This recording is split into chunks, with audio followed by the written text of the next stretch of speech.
Have you thought about how you're going to cook indoors safely if your power goes out? Today, I'm going to show you a couple of my very favorite methods for cooking indoors.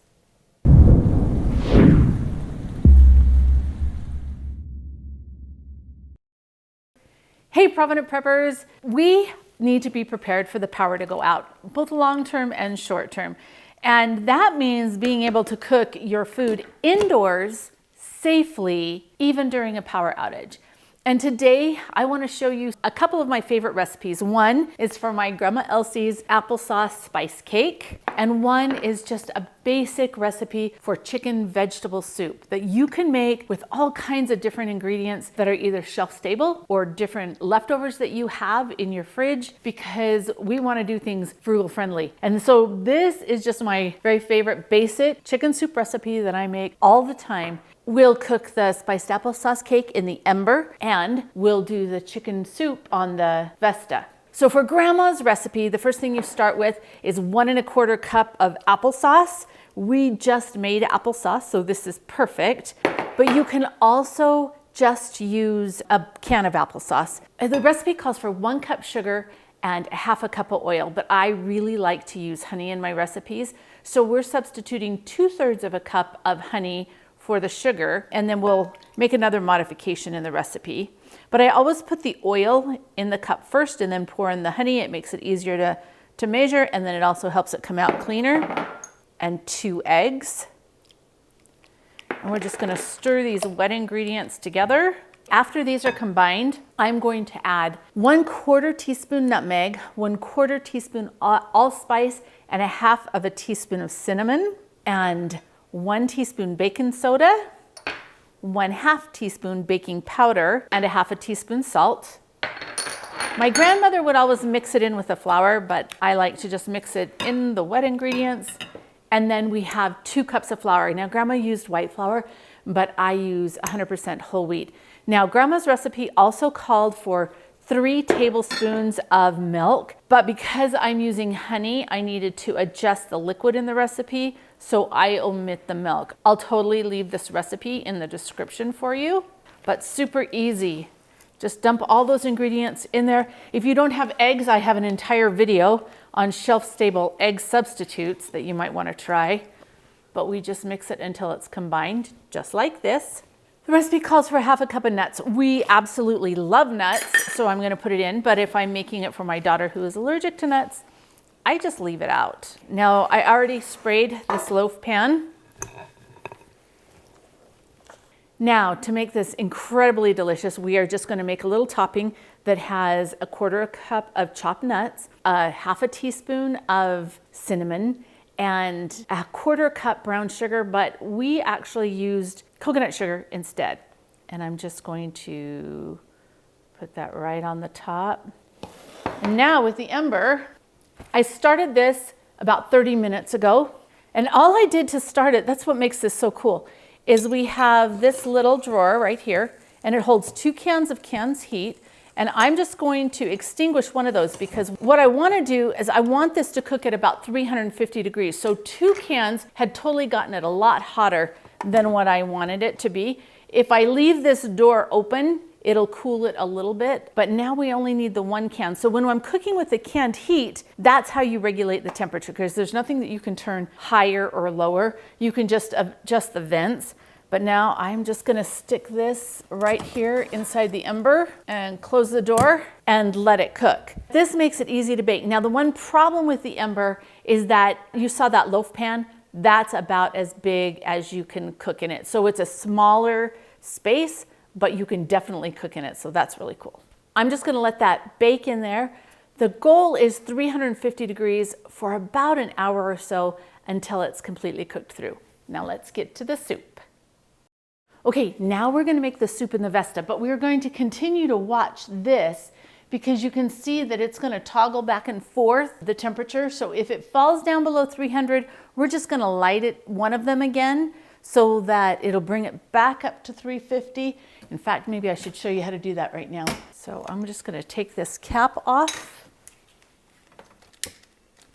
relight that, and then we will just keep an eye on that because I don't want it to burn. I want it to cook just right. So this is the VESTA. When this is on the VESTA, it's a heater. So we don't need that right now. It holds 3 cans of safe heat. Now remember, safe heat is not just any sterno, it is safe to burn indoors. So what we'll do, and you can tell these cans have been used before. These are 6-hour cans. So once you've used it, you can just put the lid back on it, let it cool all the way, or it'll be really hard to get it off in the future because it'll create a vacuum. I'm going to use 3. Now you could use 1 or 2 or 3. Most of the time if you use 1, it's going to be hard to bring something to a rolling boil. You want to be careful because these might not actually look like they're lit, but they are.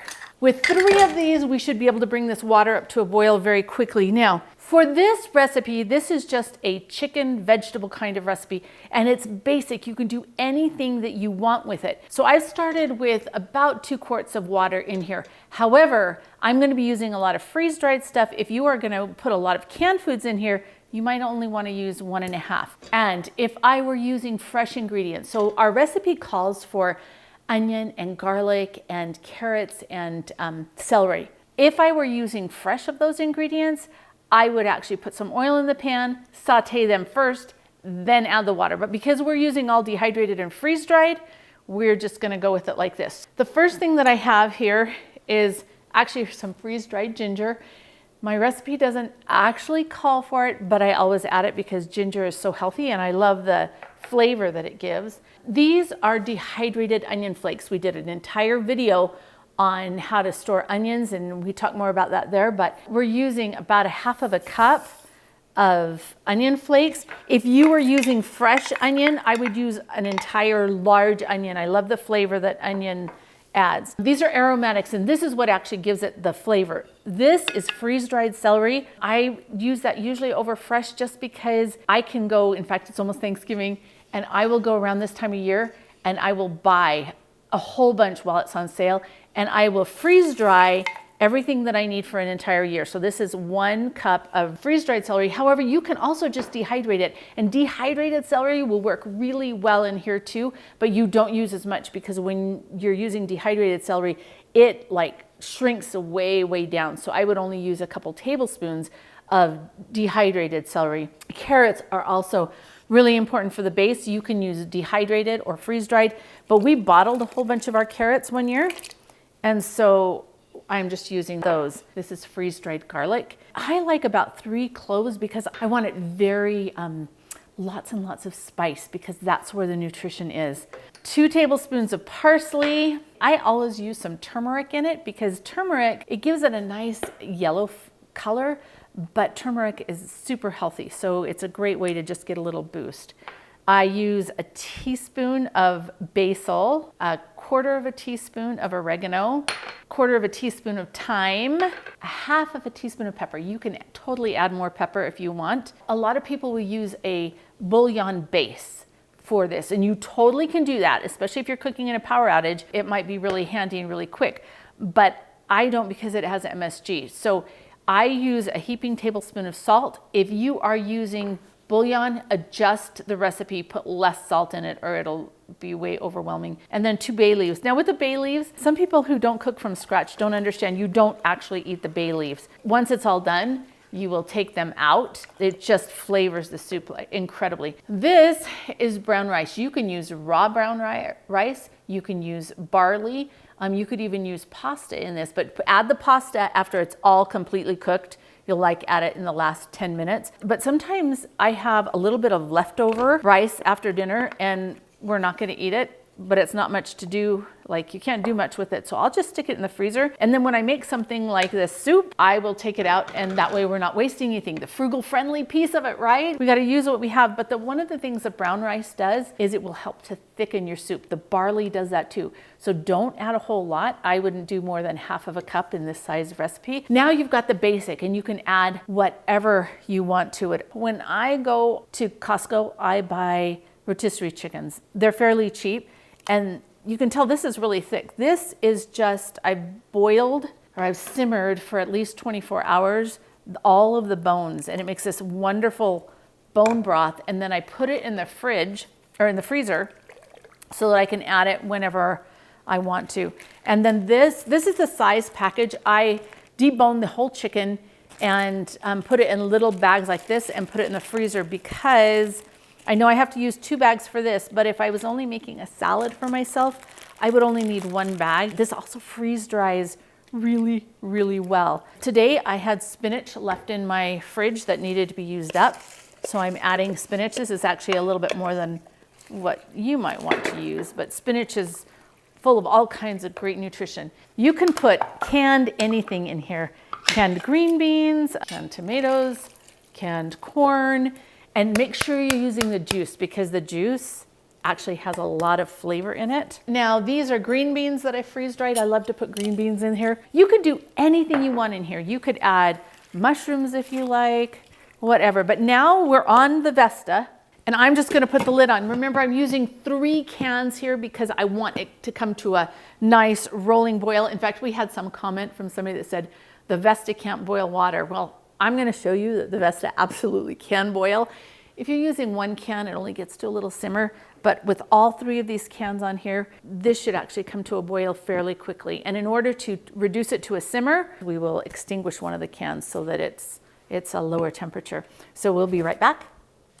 Okay, the bread is done and out of the oven. This loaf was actually, I think, a little bit big for that oven. There was a lot of mass to it. It still cooked just fine. And one other little tip is in the Ember, if you're having to cook something for a long time, like an hour like this, you may want to pull it out, turn it, because it gets just a little bit hotter on this side than it does on the other side. I also had to play with it and extinguish a can for a little while and then relight it and kind of manage the temperature that way. With the VESTA, I just left all 3 of them on because I wanted to just get this cooked. Now, think about this. This is a pretty decent sized pot. So this is enough food to feed a good sized family. And this is a hearty soup that you can make from stuff that if it's a power outage, might be going bad in your refrigerator, or you can make it out of completely shelf-stable foods, anything like that. But cooking it on the VESTA is a great option. Now, canned heat, you can look at some of our other videos and you can use canned heat and a little folding stove.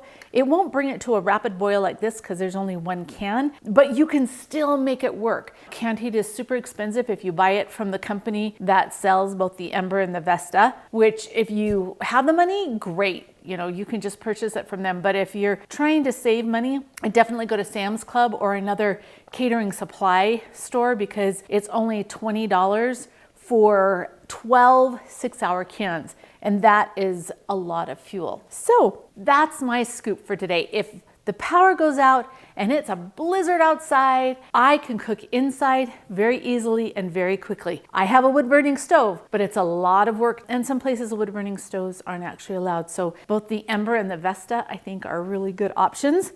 But most of all, make sure that you have whatever it is that you need and that you've practiced with it. Don't buy anything and put it away and think, oh, I'll use it when the time comes. You have to practice, or you're going to waste food and burn it, or you'll find things that you should have had that you don't have if you don't practice with it. So now for the question of the day. What is your favorite way to cook safely indoors? Comment below, and thanks for being part of the solution.